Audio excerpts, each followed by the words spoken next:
Je m'appelle Alvin Grant, né et élevé à Beckley, en Virginie occidentale. Une petite ville nichée au milieu de collines verdoyantes où tout le monde se connaît comme le fond de sa main et où les histoires de famille sont souvent partagées lors de dîners simples. Mais mon enfance ne fut pas cette image chaleureuse. Ce fut une longue série de journées passées dans l'ombre de comparaisons injustes, où j'étais toujours celui qui échouait, et mon jeune frère Chase était l'étoile brillante à laquelle personne ne pouvait rivaliser. Dès mon plus jeune âge, je me suis habitué à être mis sur la touche, comme si je n'étais qu'un personnage secondaire dans la propre histoire de ma famille.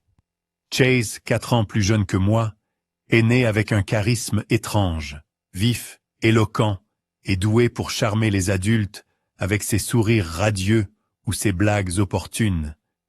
Il était le véritable enfant d'or, chéri par nos parents et nos proches comme un trésor.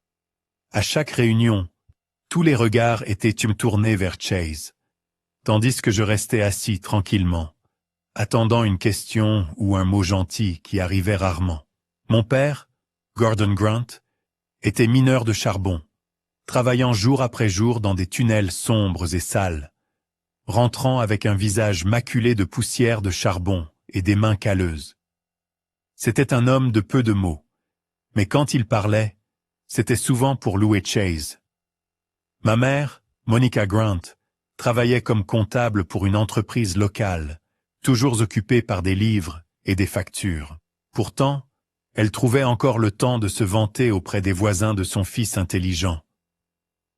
Ils n'avaient pas l'intention de me blesser, je sais, mais leur favoritisme s'est accumulé avec le temps, comme les couches de poussière froide qui s'accrochaient à la peau de mon père.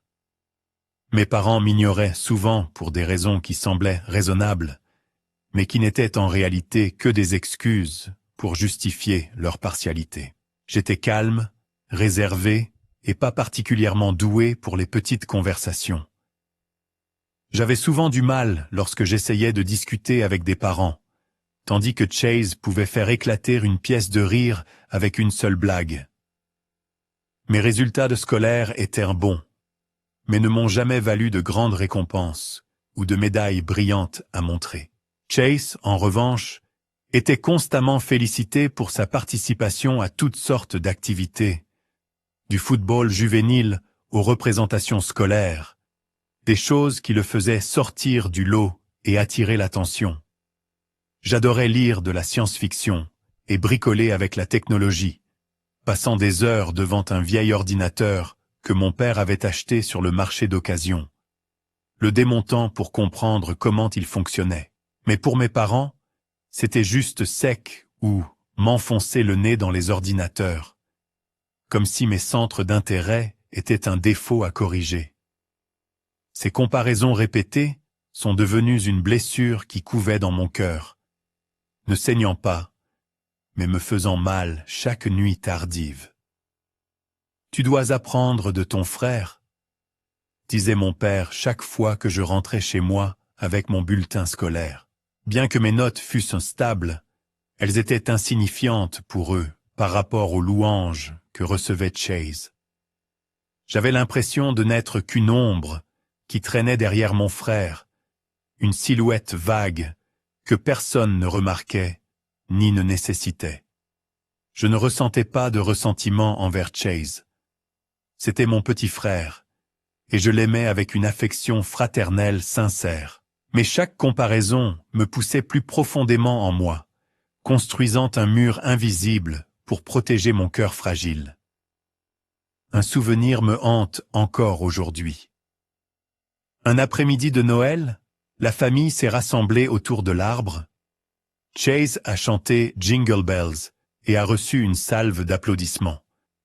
Je suis resté assis, tenant un cadeau fait à la main, une petite lampe LED que j'avais construite avec des pièces de rechange, espérant que mes parents l'aimeraient.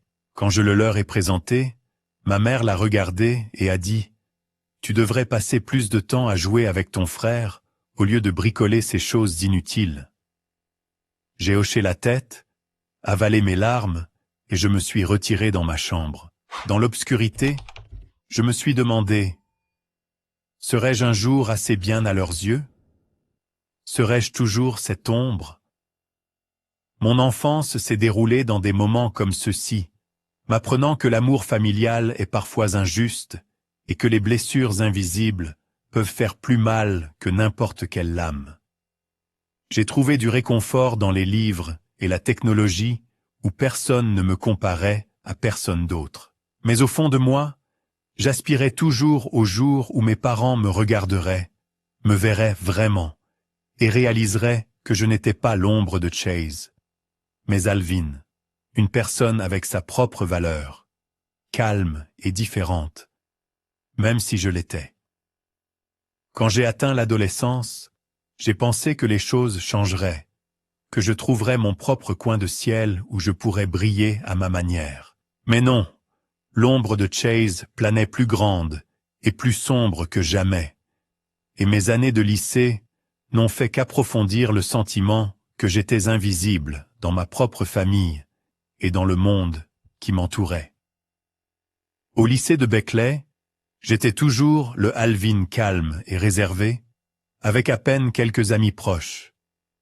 Je n'étais pas du genre à me fondre facilement dans la masse. Les couloirs bruyants, les groupes d'amis riant ensemble, ou les bals de l'école, tout cela me semblait étranger. Je préférais m'asseoir seul à la bibliothèque, parcourir des livres sur l'électronique ou dans le laboratoire informatique, tapant mes premières lignes de code sur le PC obsolète de l'école. Je trouvais de la joie à démêler des circuits ou à écrire de petits programmes. Mais cette joie était la mienne seule. Pour mes camarades de classe, j'étais juste cet enfant étrange collé à son ordinateur. Pour mes professeurs, j'étais un élève bon mais sans distinction, ne ressortant jamais. Chase était le contraire. Il était comme une pop star parmi la foule étudiante. Il a rejoint l'équipe de basket, a animé les événements de l'école et a toujours su faire rire les gens. Les professeurs aimaient Chase, non seulement pour son énergie, mais pour son talent à charmer les adultes. Une fois, j'ai surpris mon professeur principal parlant à ma mère lors d'une conférence parents-professeurs. Chase est vraiment un élève exceptionnel, toujours plein d'énergie. Ma mère a hoché la tête, rayonnante comme si les louanges étaient pour elle. Quant à moi, le professeur m'a mentionné en passant. Alvin s'en sort bien, mais il doit être plus extraverti. Je me suis assise dans le coin de la pièce, écoutant ma mère acquiescer, et cela m'a donné l'impression d'une autre pierre tombée dans ma poitrine. À la maison, les comparaisons continuaient, plus acérées que jamais, comme si mes parents étaient déterminés à me graver dans l'esprit que je n'arriverais jamais à la cheville de Chase. « Regarde ton frère », disait mon père, la voix pleine de fierté. Chaque fois que Chase ramenait une médaille de basket ou des éloges d'un professeur, ce genre d'énergie mène au succès. Toi, tu restes si calme. Qu'est-ce que tu vas accomplir? Ma mère était plus douce, mais ses mots blessaient plus profondément.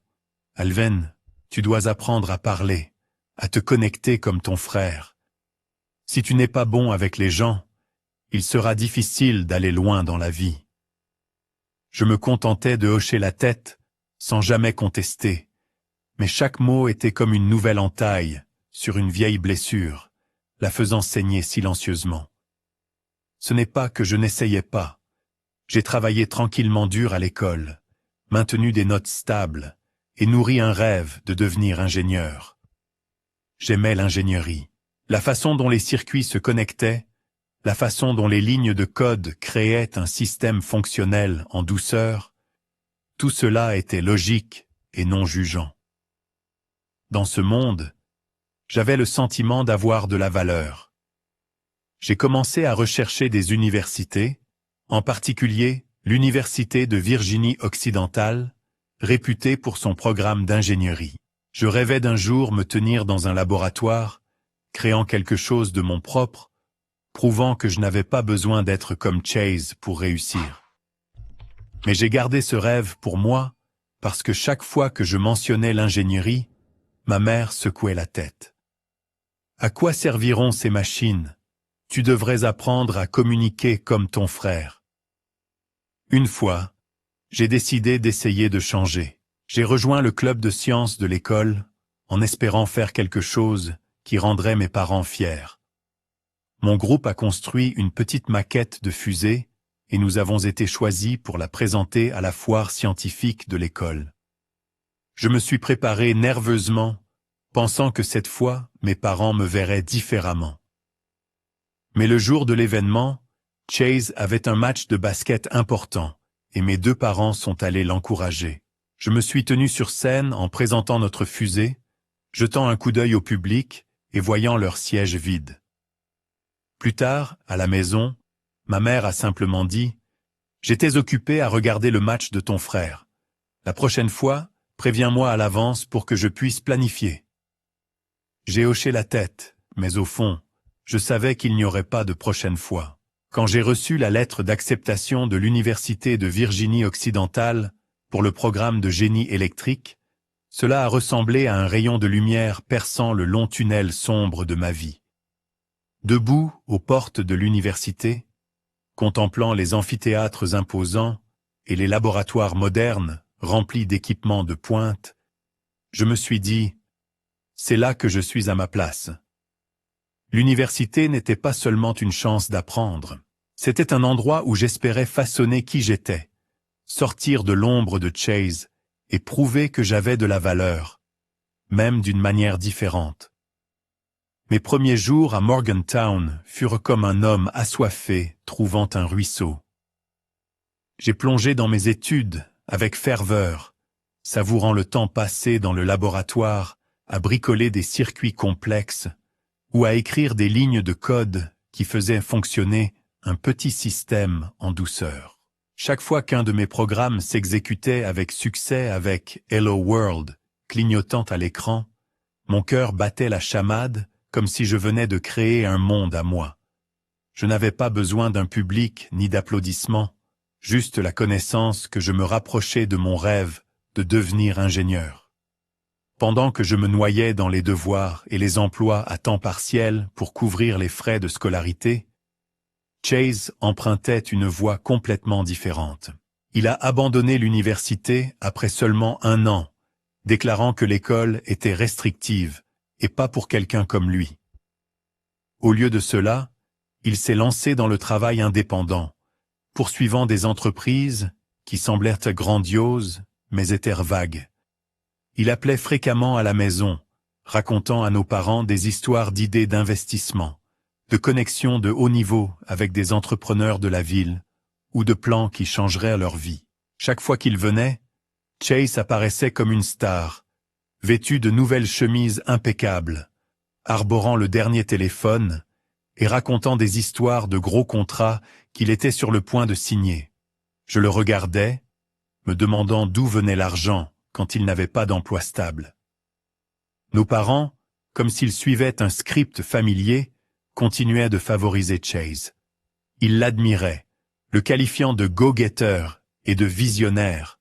Chase ose sortir et prendre des risques, disait mon père, la voix débordant de fierté, tandis que je restais assise silencieusement, serrant mon verre d'eau.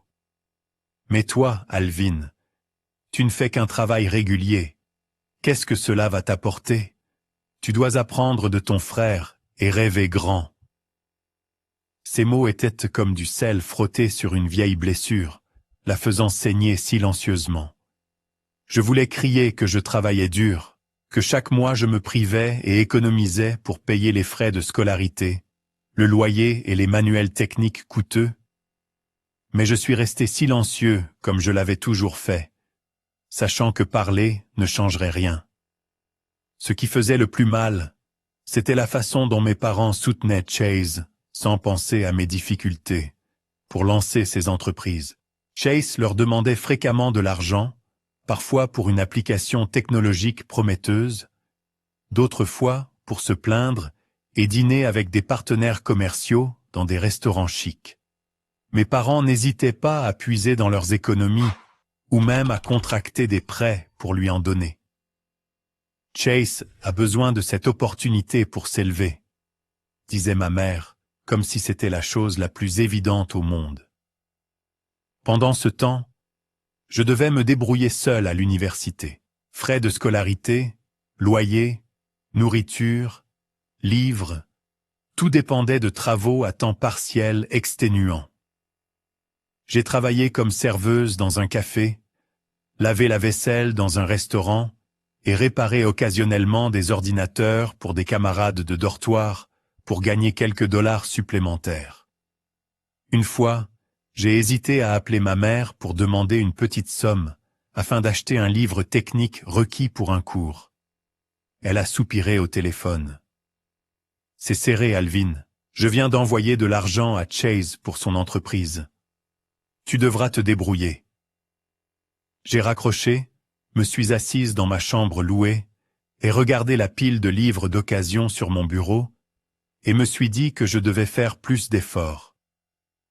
Mes années d'université furent comme vivre en machine, courant entre les études, le travail et la poursuite de mes rêves d'ingénieur. J'ai maintenu d'excellentes notes et obtenu un stage dans une petite entreprise technologique à Morgantown, où j'ai travaillé aux côtés de vrais ingénieurs. Enthousiasmé. J'ai partagé la nouvelle avec mes parents par téléphone, espérant qu'ils seraient m'en fiers. Mais ma mère n'a fait que marmonner. « C'est bien, Alvin. Continue d'être indépendant. » J'ai arrêté de partager après cela, ne me confiant qu'à quelques amis proches, à l'école, qui comprenaient la valeur du code que j'écrivais, ou des circuits que je concevais. Chase, quant à lui, continuait de se montrer sur les réseaux sociaux. Des photos de lui posant à côté de voitures élégantes, s'enregistrant dans des bars haut de gamme, ou exhibant des montres coûteuses avec des légendes confiantes comme « La route du succès n'est jamais facile ». J'ai regardé ces posts en me demandant d'où venait l'argent quand nos parents, qui avaient qu'à passer leur vie à économiser, luttaient pour le soutenir. Une fois, j'ai surpris ma mère se vantant auprès d'une voisine du grand projet de Chase. Sa voix pleine de fierté pendant que j'étais mentionné seulement comme « Alvin, qui est à l'université, va probablement devenir ingénieur ». Même de loin, l'ombre de Chase pesait lourdement sur moi. Chaque fois que j'appelais à la maison, ma mère se vantait de ses grands projets, tandis que je recevais des questions superficielles. « Comment sont tes études? Ça va ?» Je répondais brièvement, sachant qu'il ne s'en souciait pas vraiment. J'aimais toujours ma famille et je tenais à Chase, mais le sentiment d'être négligé me poussait de plus en plus loin. Je me suis dit que je prouverais ma valeur, non pas par des fanfaronnades, mais par ce que j'accomplissais. Je voulais devenir un ingénieur compétent, construire une vie stable, non pas pour éclipser Chase, mais pour être moi-même. Alvin, une personne avec sa propre valeur, calme et différente, même si je l'étais. Après 4 années éprouvantes à l'Université de Virginie-Occidentale, j'ai obtenu mon diplôme en génie électrique et une offre d'emploi d'une entreprise technologique à Austin, au Texas. Tenant cette lettre d'offre dans ma main, j'ai eu l'impression que le monde entier s'ouvrait devant moi. Austin était une ville animée, un monde à part de la quiétude de Beckley, avec ses gratte-ciels imposants, ses cafés hipsters et une communauté technologique florissante. Mon nouveau travail en tant qu'ingénieur logiciel me permettait de travailler sur des projets passionnants aux côtés de collègues passionnés. Mon revenu était décent, suffisant pour vivre confortablement à Austin, mais j'ai choisi de vivre sobrement. J'ai loué un petit appartement, mangé des repas simples et alloué la majeure partie de mon salaire au remboursement des prêts étudiants qui planaient encore sur mes années d'université. Je n'avais pas besoin de voitures de luxe ou de vêtements coûteux, des choses que Chase affichait toujours. Pour moi, la stabilité était la chose la plus précieuse, Quelque chose que j'avais gagné grâce à des quarts de travail épuisants et des nuits blanches à étudier. Je voulais construire une vie solide, pas seulement pour moi, mais pour que, un jour, mes parents puissent me regarder avec fierté. Mais ensuite, un appel de maman a tout changé. Papa, après des années de travail dans les mines de charbon, a dû prendre sa retraite anticipée en raison de sa santé déclinante. Les années à respirer la poussière de charbon avaient eu des conséquences sur ses poumons, et le médecin lui avait déconseillé tout travail pénible. Maman, habituée à son emploi de comptable, est passée à un travail à temps partiel en raison de son âge et du stress que cela impliquait. Le revenu de la famille a chuté au point que maman a dû compter chaque sou pour couvrir les dépenses mensuelles. Entendre sa voix au téléphone, remplie d'inquiétude, alors qu'elle parlait des factures de services publics et des coûts des médicaments de papa, me faisait mal au cœur. J'ai décidé d'envoyer de l'argent pour subvenir aux besoins de mes parents chaque mois. Ce ne fut pas une décision facile. La vie à Austin n'était pas bon marché. Mais je ne pouvais pas rester là à les regarder lutter. Chaque mois, je mettais de côté une partie de mon salaire, environ 2500 $ pour les aider à joindre les deux bouts. Je voulais faire cela discrètement, sans que mes parents aient l'impression que je me vantais ou que je faisais quelque chose de grand. Il y avait cependant un problème. Mes parents, surtout maman, n'étaient pas doués pour les virements bancaires. Ils étaient habitués à l'argent liquide, et chaque fois que je mentionnais les applications bancaires, maman se plaignait. C'est trop compliqué. J'ai pensé à Chase, qui vivait toujours à Beckley, près de nos parents. Je l'ai appelé, lui proposant ce qui me semblait être une solution pratique. Je lui transférerais l'argent et il le retirerait en espèces pour le remettre directement à nos parents. C'est rapide et simple, ai-je dit, et Chase a immédiatement accepté, sa voix débordant d'enthousiasme. Ne t'inquiète pas, grand frère, je m'en occupe. J'avais confiance en Chase.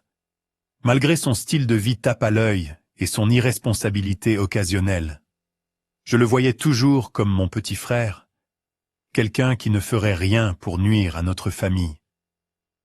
Chaque mois, je virais diligemment l'argent, y compris une note dans la description de la transaction pour les parents. Je ne vérifiais pas et ne demandais pas à maman si elle avait reçu l'argent parce que je supposais que c'était une évidence. Je voulais juste qu'ils vivent plus confortablement, et je voulais le faire tranquillement sans que personne ne sache que j'étais derrière ça. Je me suis dit que même si mes parents ne reconnaissaient jamais mes efforts, au moins je remplissais mon devoir de fils. À Austin, ma vie se mettait progressivement en place. Mon travail d'ingénieur logiciel me procurait non seulement un revenu stable, mais m'apportait aussi une joie sincère. J'aimais les matins passés au bureau, à siroter du café noir, à coder à la fenêtre avec vue sur les rues animées en contrebas. Mais même si j'étais loin de chez moi, ma responsabilité envers mes parents restait une partie inséparable de moi. Après avoir décidé d'envoyer 2500 $ par mois à mes parents via le compte de Chase, j'ai continué mon travail et ma vie à Austin, avec la mentalité que je faisais la bonne chose, discrètement. J'imaginais ma mère utilisant cet argent pour acheter des médicaments à mon père, réparer le toit qui fuyait, ou simplement vivre plus confortablement. Je n'ai pas appelé pour vérifier les choses, parce que je faisais confiance à Chase, mon jeune frère qui a grandi avec moi à travers nos journées à Beckley, pour s'occuper de la famille en mon nom. Cette confiance, rétrospectivement, fut peut-être ma plus grosse erreur. Parfois, j'appelais à la maison et j'entendais ma mère se plaindre du coût de la vie. « Les médicaments de ton père coûtent si cher, Alvin, » disait-elle, la voix pleine d'inquiétude. « Le toit fuit encore, ça a coûté 1000 $ à réparer. » Dans ces moments-là, mon cœur se serrait. J'augmentais le montant que j'envoyais. Parfois 2700 $, parfois 3000 $, même si cela signifiait réduire mes dépenses à Austin. manger moins au restaurant, sauter les sorties avec mes collègues. Je ne me suis pas plaint parce que je pensais faire ce qu'il fallait. Je voulais juste que mes parents vivent confortablement, à l'abri des soucis des années où ils se sont privés et ont économisé pour nous élever. Mais pendant que je vivais frugalement, Chase devenait de plus en plus extravagant. Sur les réseaux sociaux, je le voyais exhibant une nouvelle voiture, un SUV rutilant et une montre de designer scintillant à son poignet sur des photos prises dans des bars chics. Il postait des statuts pleins de confiance. Gros travail, grosse vie. J'ai regardé ses posts en me demandant d'où venait l'argent, puisqu'il travaillait toujours en freelance avec des projets jamais tout à fait clairs. Mais j'ai écarté mes doutes, me disant que peut-être il avait enfin réussi, que ses investissements avaient porté leurs fruits. Je ne voulais pas mal penser de mon frère, même si parfois une petite voix dans ma tête me prévenait que quelque chose n'allait pas. Au milieu de mes journées chargées à Austin, Pamela est entrée dans ma vie comme un rayon de soleil chaud. Elle travaillait au département marketing de l'entreprise avec un sourire radieux et des yeux qui savaient écouter. Nous avons commencé par de brèves conversations, pendant les pauses déjeuner, où je parlais maladroitement d'un bug de codage tenace, et elle partageait des détails sur une nouvelle campagne publicitaire. Progressivement, les cafés après le travail nous ont rapprochés. Pamela n'était pas juste une petite amie. Elle était ma première confidente. Elle m'a aidé à oublier les journées de travail exténuantes, les nuits blanches à m'inquiéter de l'argent, et la tristesse persistante d'être comparé à Chase. Un soir, alors que nous étions assis sur un banc de parc sous la douce lueur des lampadaires, je lui ai parlé de mon enfance à Beckley, de vivre dans l'ombre de Chase et d'envoyer de l'argent à mes parents par son intermédiaire. Pamela a écouté sans jugement, puis m'a pris la main et a dit « Alvin, tu fais une chose formidable en prenant soin de tes parents, mais tu dois être plus transparent. Fais-leur savoir que c'est toi qui envoies l'argent pour qu'ils puissent voir ton cœur. » J'ai souri et j'ai ignoré sa remarque. Pas besoin. Je veux juste que les choses soient simples, discrètes. Pamela a secoué la tête, les yeux remplis d'inquiétude. Tu fais trop confiance à Chase. Sois prudent. Tout le monde n'est pas ce qu'il semble être. Nos rendez-vous avec Pamela sont devenus une guérison. Elle m'emmenait à des concerts dans de petits bars, m'apprenait à danser malgré ma maladresse et cuisinait des dîners simples avec moi dans mon appartement. Une fois, alors que j'étais épuisé par un projet au travail, Pamela est arrivée avec une assiette de biscuits faits maison et nous nous sommes assis à regarder un film comique, riant jusqu'à en avoir mal aux côtes. « Tu n'as pas besoin d'être comme les autres », m'a-t-elle dit, posant sa tête sur mon épaule. « Tu es Alvin et c'est suffisant. » Ces moments me faisaient me sentir plus léger, comme si l'ombre de Chase s'estompait lentement, remplacée par la chaleur de l'amour de Pamela. Mais son conseil sur la transparence restait dans mon esprit. Je ne voulais pas croire que Chase puisse faire quoi que ce soit de mal, mais ses publications tapageuses, la nouvelle voiture, les fêtes somptueuses, commençaient à susciter une vague inquiétude en moi. Je ne savais pas que ce sentiment me conduisait vers une vérité douloureuse, une vérité qui allait exploser lors de la fête d'anniversaire de ma mère, où ma confiance serait brisée, et tout ce que je pensais savoir sur ma famille serait bouleversé. Le 65e anniversaire de ma mère fut la première fois que je retournais à Beckley après près d'1 an d'activité à Austin.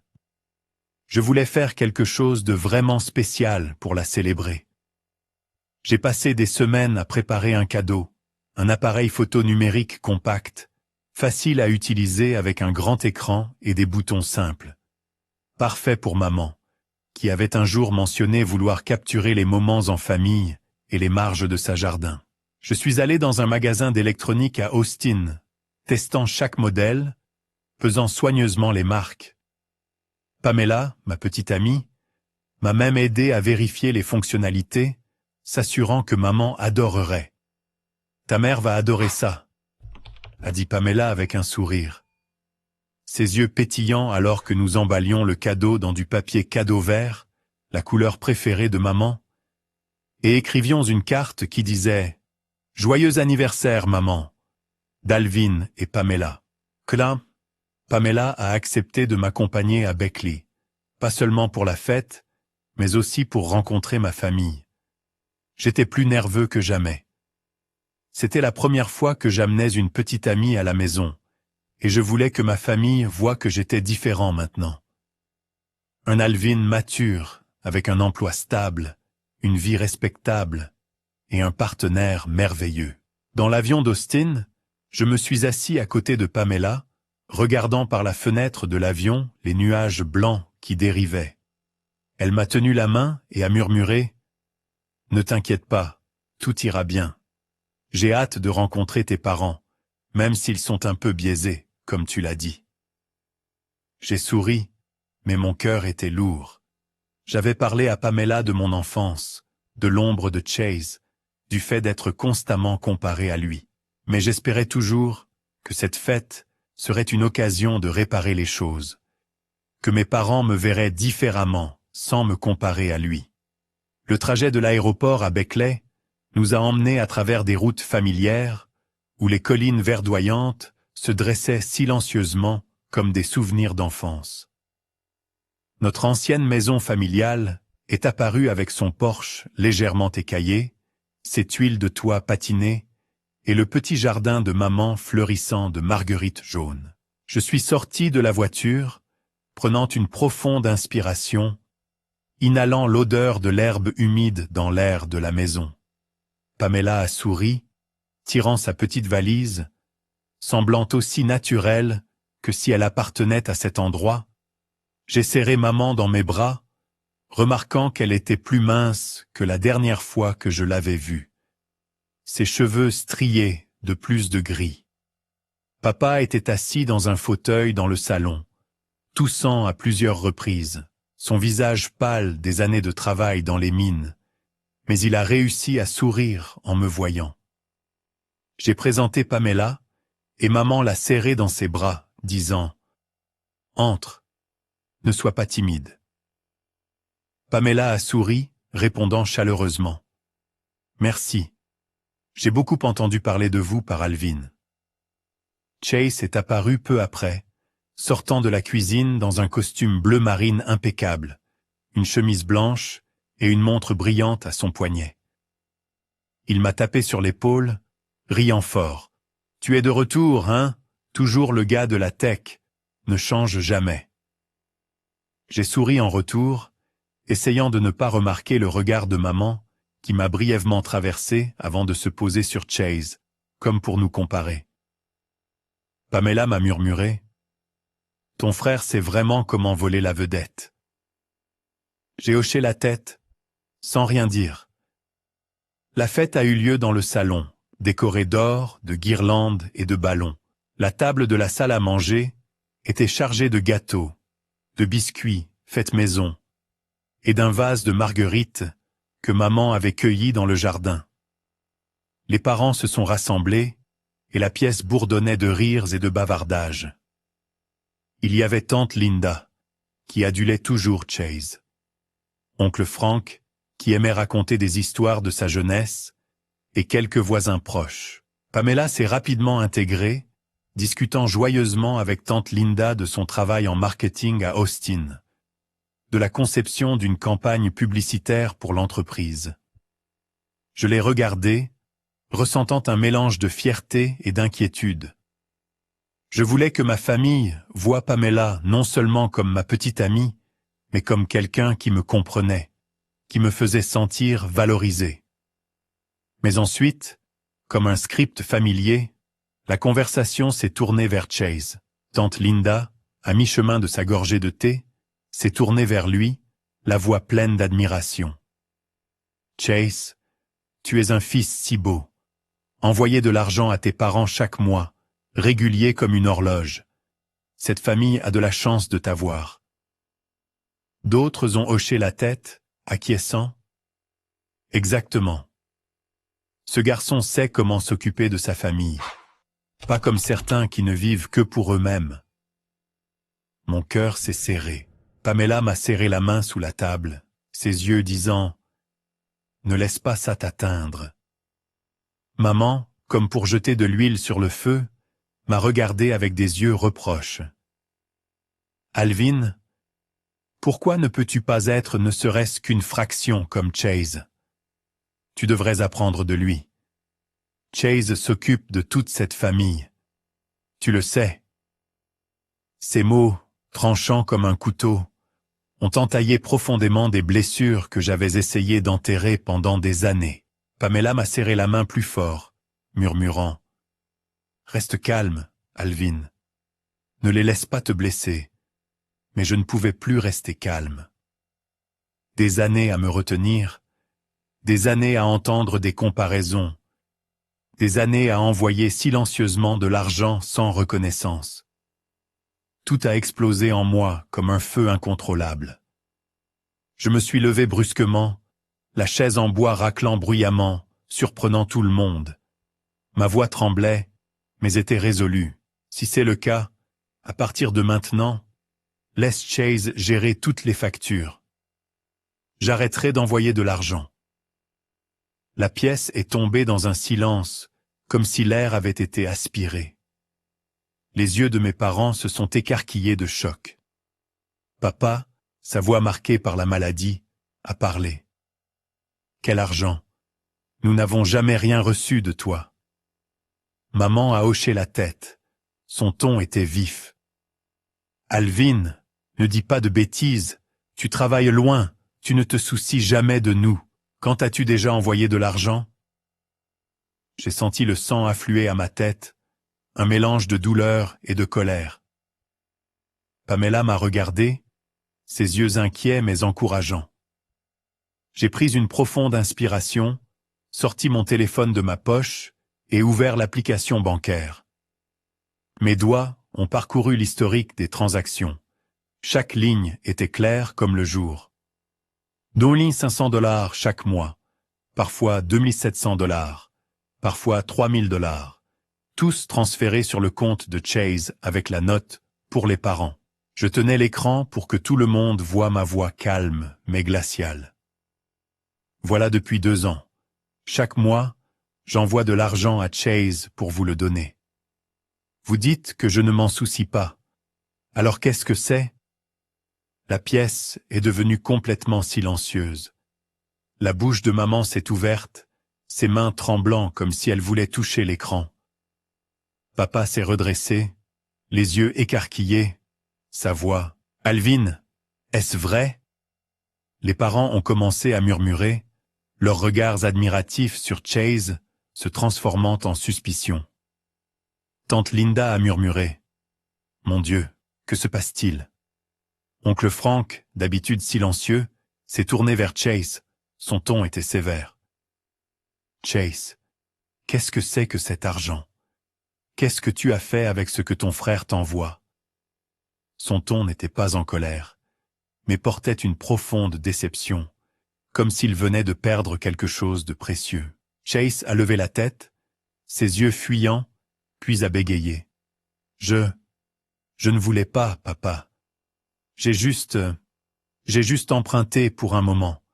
Je le rembourserai plus tard. » Il a pris une profonde inspiration, et finalement, incapable de supporter le poids des regards braqués sur lui, il a avoué « J'ai gardé la majeure partie de l'argent. Je ne vous ai donné à toi et maman qu'un peu, quelques centaines par mois, pour que vous pensiez que je m'occupais de la famille. J'avais besoin de l'argent pour payer des dettes, pour maintenir les apparences. Je ne voulais pas que vous soyez déçus de moi. » La pièce est retombée dans le silence, mais cette fois, c'était un silence plus lourd, comme si tout le monde essayait de digérer la confession de Chase. Tous ces mois où j'avais dû me priver et économiser, vivre frugalement, travailler les heures supplémentaires pour envoyer de l'argent à la maison pour mes parents. Tout cela avait été un outil pour Chase afin de maintenir son image de fils modèle.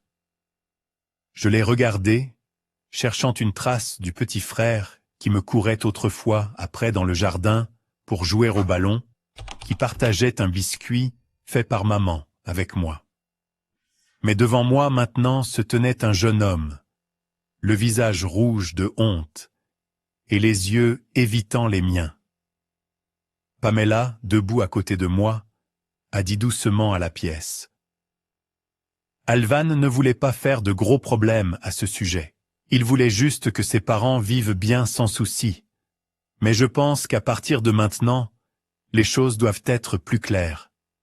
Alvin mérite d'être reconnu. Pas pour l'argent, mais pour son cœur. Elle s'est tournée vers moi, ses yeux doux. Tu me rends fier, Alvin. Je sais que tu ne voulais pas te vanter. Mais aujourd'hui, tu devais parler pour te protéger. Ces mots étaient comme une brise fraîche, apaisant la tempête d'émotions qui faisait rage en moi. Mais ils m'ont aussi rappelé que si j'avais écouté ces conseils dès le début, les choses ne seraient peut-être pas allées aussi loin. Chase, après un long silence, a finalement parlé, la voix tremblante. Alvin, je suis désolé. Je ne voulais pas te blesser. J'ai eu des dettes. Mes projets, ils n'étaient pas comme je le disais.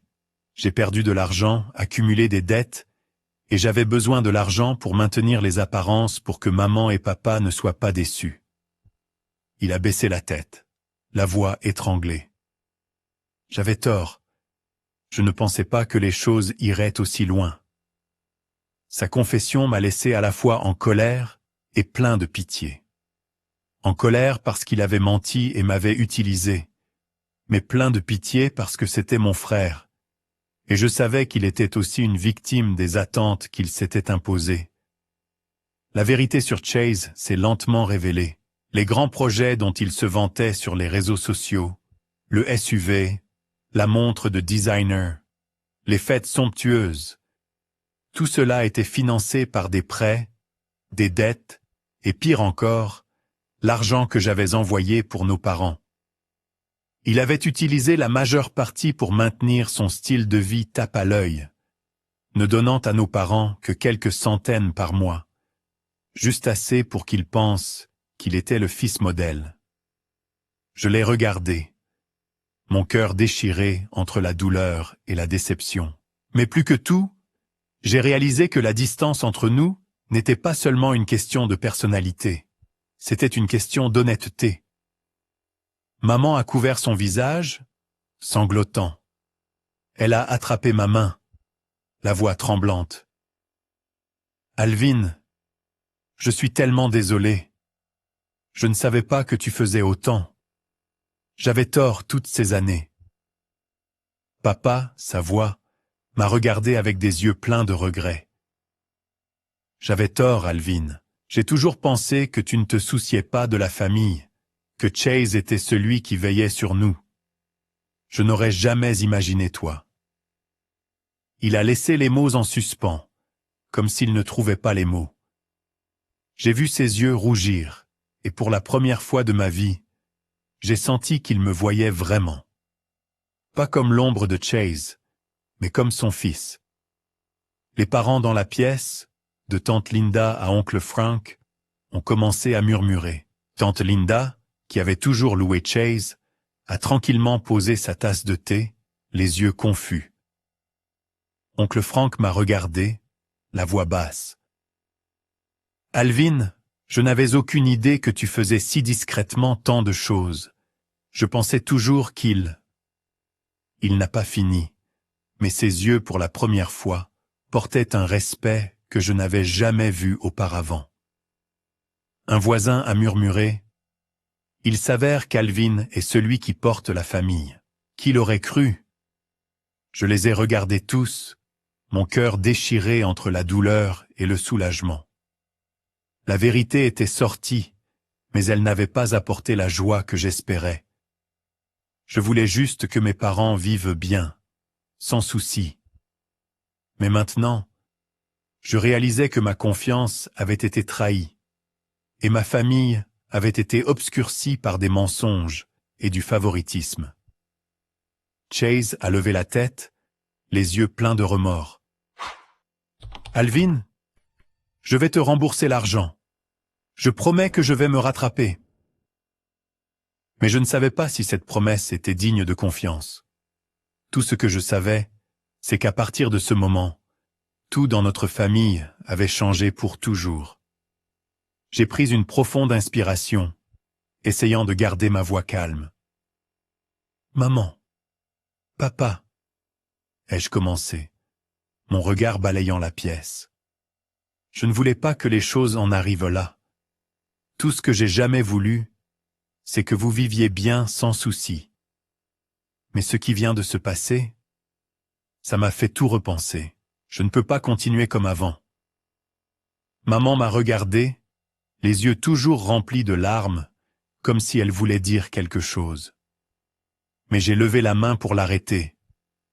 J'avais besoin de tout dire pour fixer des limites que je n'avais jamais osé envisager auparavant.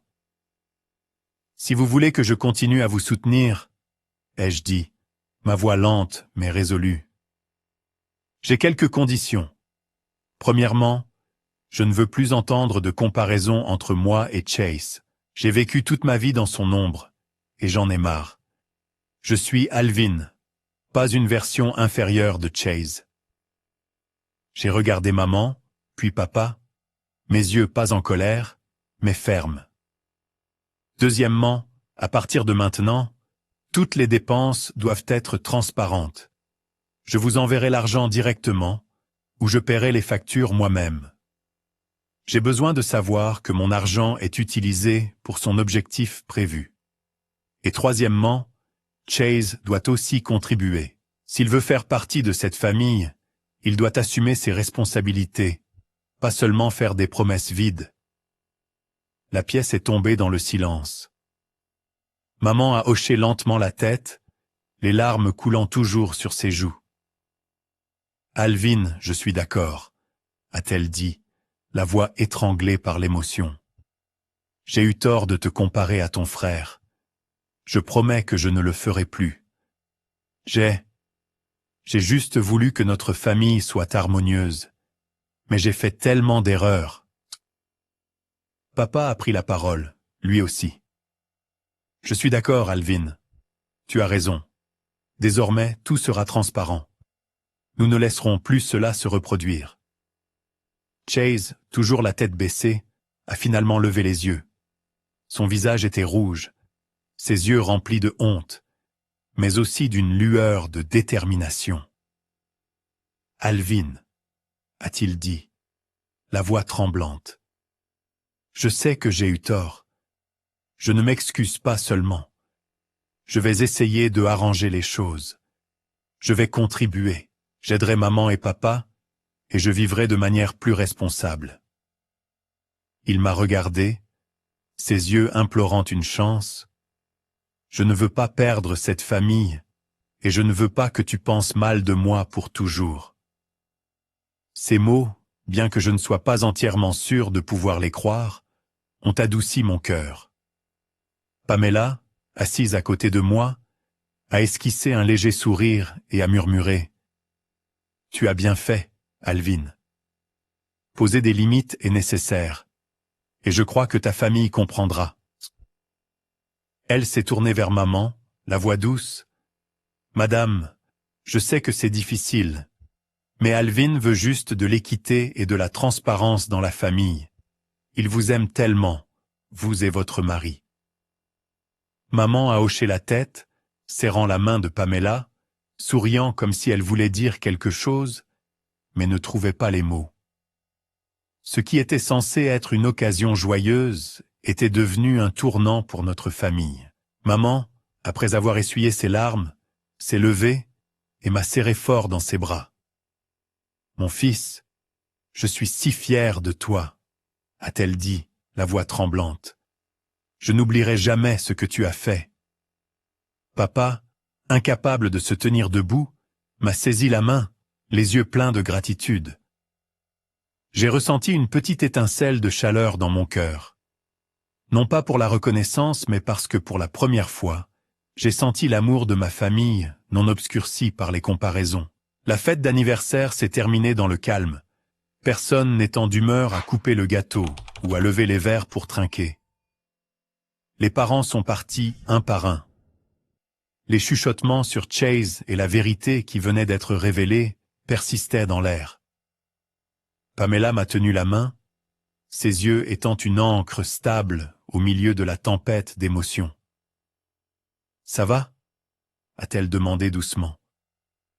J'ai hoché la tête, mais à l'intérieur, je savais que j'avais besoin de temps pour tout assimiler. La vérité avait été mise à nu, me laissant avec des sentiments mitigés. Le soulagement d'être enfin vu, mais la douleur que ma confiance en Chase ait été brisée. J'ai regardé maman, papa et Chase, ma famille, les gens que j'aimais, et je me suis demandé si nous pouvions guérir ces fissures. Dans les mois qui ont suivi, je suis retourné à Austin et j'ai continué mon travail en tant qu'ingénieur logiciel, mais avec une nouvelle résolution. Je prendrai soin de mes parents, mais selon mes propres termes, avec des limites claires. J'ai ouvert un compte bancaire joint avec maman, lui apprenant à vérifier le solde via une application, bien qu'elle se plaignait toujours que c'était trop compliqué. J'envoyais de l'argent directement sur ce compte, 2500 $ chaque mois, ajoutant parfois un peu plus quand maman mentionnait des dépenses imprévues, comme la réparation de la plomberie ou l'achat de nouveaux médicaments pour papa. Mais cette fois, je me suis assuré que tout soit transparent. J'envoyais à maman des copies des reçus, j'appelais pour confirmer qu'elle avait bien reçu l'argent, et je lui demandais sa vérification. Je ne veux pas que le passé se répète, lui ai-je dit au téléphone, ma voix douce mais ferme. Je comprends, Alvin. Je ne laisserai plus cela se reproduire. Comme il l'avait promis, maman et papa ont commencé à changer. Ils ont arrêté de me comparer à Chase, ne mentionnant plus le frère cadet intelligent ou la fierté de la famille. Au lieu de cela, maman appelait régulièrement, s'enquérant de mon travail à Austin, des projets sur lesquels je travaillais. Être ingénieur doit être difficile, n'est-ce pas? A-t-elle demandé, la voix curieuse. Pour la première fois, j'ai eu l'impression qu'elle s'intéressait vraiment à mon monde, le monde du code et des circuits. Papa, malgré sa santé déclinante, a commencé à raconter aux voisins qu'Alvin, l'ingénieur de la grande ville. Une fois, il m'a appelé, la voix, mais chaleureuse. « Je suis fier de toi, Alvin. J'ai eu tort de ne pas le voir plus tôt. » Ces simples mots sincères étaient comme un baume guérissant les cicatrices de mon cœur. Chase, après les incidents de la fête, a eu du mal à se relever. Il m'a avoué que ses grands projets n'étaient que des paris ratés. Il devait de l'argent aux banques, à des amis, et même à des requins de prêt. « Alvin, j'ai tellement essayé de réussir, de rendre maman et papa fiers, » a-t-il dit au téléphone, la voix pleine de regret. Mais j'ai pris le mauvais chemin. Je ne savais pas comment me consoler, mais je lui ai conseillé de trouver un emploi stable et de recommencer.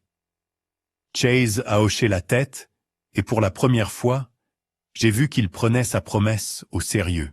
Il a trouvé un emploi dans un atelier de réparation automobile à Beckley, avec un salaire modeste, mais suffisant pour couvrir ses dépenses et contribuer un petit montant à nos parents.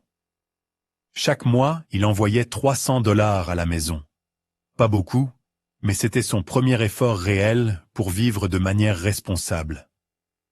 Maman m'a dit que Chase avait commencé à passer plus de temps à la maison à aider papa à réparer la clôture ou à l'emmener au marché.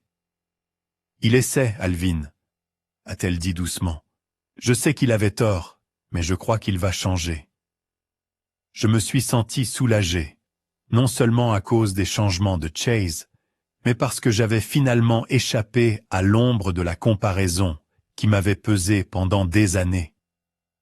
Je ne ressentais plus le besoin de rivaliser avec lui ou de prouver ma valeur. J'étais Alvin, un ingénieur logiciel, un fils, un homme vivant selon ses valeurs. Mon travail à Austin a prospéré. J'ai été promu chef d'équipe de projet, guidant un groupe de jeunes ingénieurs. Pamela était toujours à mes côtés, me soutenant pendant les journées chargées et les nuits où je m'inquiétais pour ma famille. Elle est devenue une partie indispensable de ma vie. Pas seulement une confidente, mais un rappel que je méritais d'être aimé et respecté. 1 an après cette fête d'anniversaire fatidique, Pamela et moi avons décidé de nous marier. Nous avons choisi une petite église dans la périphérie d'Austin, avec une atmosphère chaleureuse, une douce lumière filtrant à travers les vitraux sur des bancs en bois rustiques. Pamela, avec son sens du style raffiné, a insisté pour ajouter des marguerites blanches rappelant le jardin de maman et un groupe acoustique jouant de douces chansons d'amour comme Can't Help Falling in Love. Je voulais un mariage simple, mais Pamela en a fait une journée émouvante et inoubliable avec de petits détails qui me faisaient sourire. Des cartes écrites à la main pour les invités, une petite table de dessert avec des biscuits faits maison et une cabine photo avec un cadre en bois gravé de nos noms. « C'est notre journée, Alvin », a-t-elle dit, ses yeux pétillants. « Mais c'est aussi une journée pour que ta famille voie à quel point tu es heureux. » Chase a assisté, vêtu plus sobrement qu'auparavant, ne portant plus de montre de marque ni de costume tape à l'œil. Il m'a serré dans ses bras, disant « Félicitations, Alvin. J'essaie d'être une meilleure personne. » J'ai hoché la tête, sans évoquer le passé, mais dans mon cœur, j'espérais qu'il tiendrait sa parole. Le mariage était rempli de joie, sans favoritisme ni comparaison. Les parents de Beckley, y compris tante Linda et oncle Frank, étaient surtout là, et cette fois, ils parlaient de moi avec un respect sincère. « Alvin est vraiment un fils merveilleux », a dit tante Linda, ses yeux ne plus fixés sur Chase comme autrefois. J'ai souri, ressentant l'équité que j'avais attendue toute ma vie. Quand Pamela est entrée, portant une robe de mariée blanche, mon cœur a semblé s'arrêter.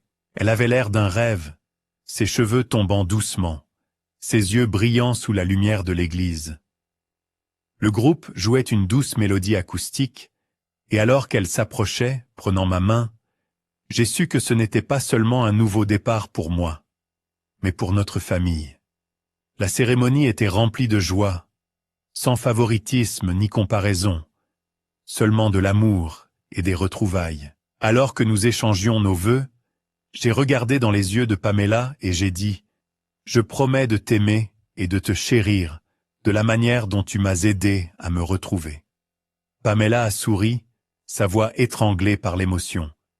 « Et je promets d'être toujours à tes côtés, Alvin, quoi qu'il arrive. » Nous avons échangé nos alliances, et quand je l'ai embrassée, des applaudissements ont éclaté de la famille et des amis. J'ai regardé mes parents, maman essuyant ses larmes, papa souriant, et Chase debout dans un coin, faisant un léger signe de tête comme en signe de soutien. Ma famille, autrefois divisée par le favoritisme et les mensonges, retrouvait lentement le chemin de l'amour, de l'équité et de la clarté. Des années plus tard, Pamela et moi avons construit une vie pleine de joie. Nous avons acheté une petite maison à Austin, avec un petit jardin où Pamela plantait des marguerites, tout comme celle du jardin de maman à Beckley. J'ai continué mon travail dans l'entreprise technologique et Pamela a lancé une petite entreprise de conseil en marketing où elle brillait par sa créativité et sa passion. Nous rendions souvent visite à mes parents, leur apportant de petits cadeaux, un nouvel appareil photo pour maman, un fauteuil confortable pour papa.